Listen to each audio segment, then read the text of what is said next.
আসসালামু আলাইকুম বন্ধুরা, আজ আমরা চলে আসলাম এমন একটি সবজি খেতে যেটা দেখলে আপনারা মজা পাবেন। লাল শাক। দেখেন বন্ধুরা, লাল শাক কত সুন্দর শাক, এবং এই শাকে কিন্তু অনেক পাতা। দেখেন বন্ধুরা, আমি একটা লাল শাক হাত দিয়ে দেখাই বন্ধুরা, দেখেন কত লম্বা হয়েছে। এটা কিন্তু আমরা এখনই কিন্তু খাওয়া যাবে, এবং এখন কিন্তু রান্না করে চিংড়ি মাছের সাথে কিন্তু অনেক মজা। লাল শাক ভাতও লাল হয়ে যায় এবং অনেক মজা লাগে বন্ধুরা। সত্যি লাল শাক খেতে মজাই আলাদা। দেখেন বন্ধুরা কত সুন্দর দেখাচ্ছে। এটা কিন্তু অল্প জায়গায় চাষ করা যায়, এবং অল্প জায়গায় কিন্তু চাষ করলে কিন্তু বাড়ির সবজির ঘাটতি কিন্তু পূরণ হবে। এবং যখন এই লাল শাক একটু বড় হবে তখন এই খেতে কিন্তু আপনার দেখতে কিন্তু অনেক সুন্দর লাগবে বন্ধুরা। যদি দেখেন কত সুন্দর দেখাচ্ছে। আসলে গ্রাম বাংলার কৃষক বন্ধুরা কত পরিশ্রম করে, এবং যখন এই ফসল যখন ফলতে শুরু করে তখন তাদের মুখে হাসি ফুটে ওঠে বন্ধুরা।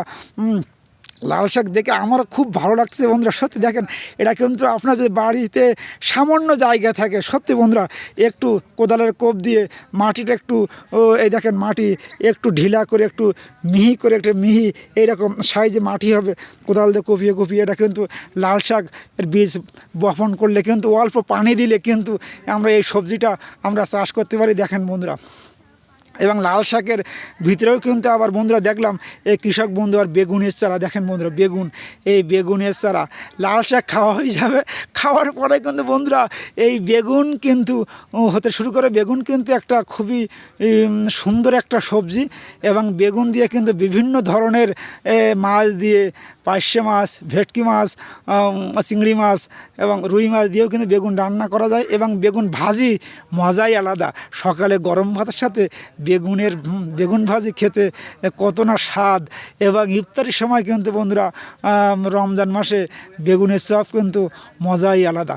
দেখেন বন্ধুরা লাল শাক আমি দেখাচ্ছিলাম বন্ধুরা আপনাদের। লাল শাক, এই লাল শাক বন্ধুরা এটা কিন্তু ইচ্ছা করলে আপনারা কিন্তু বাড়িতে অবশ্যই লাল শাকের চাষ কিন্তু আপনারা করতে পারেন। এটা বেশি জায়গার প্রয়োজন হয় না, সামান্য জায়গা হলেই কিন্তু আপনারা এটা লাল শাক বীজ বপন করতে পারেন। এবং এটা বাণিজ্যিকভাবে করতে হলে কিন্তু আপনার একটু বেশি জায়গা লাগবে, এবং বর্তমান কিন্তু বাজার দরই ভালো, এবং এটা কিন্তু আপনার বিক্রি করেও কিন্তু লাভবান হতে পারবেন। দেখেন বন্ধুরা, এটা কিন্তু বেশি পরিশ্রমের প্রয়োজন না, শুধুমাত্র একটু ইচ্ছে এবং একটু পরিবারের চাহিদা থাকলেই ইনশাল্লাহ লাল শাক চাষ করা যায়। এবং দেখেন এটা কিন্তু বেশি কষ্ট না, সামান্য পরিশ্রম এটা হয়, এবং বেশি পানিরও প্রয়োজন হয় না। বেশি লাল শাক এবার বেশি সেচ দিলে এই সবজির গোড়া কিন্তু পছন্দ হতে শুরু করে, এবং এটা পানি দিতে হয় অল্প, পানির সেচ খুব সামান্য, এবং এতে সারও বেশি প্রয়োগ করা লাগে না। যদি বেশি সার দেওয়া হয় তাহলে কিন্তু লাল শাকের গোড়া থেকে পছন্দ হতে শুরু করে। সামান্য যদি সার না দিলেও হবে, জৈব সার বেশি অংশ আমরা জৈব সার দেওয়ার চেষ্টা করব।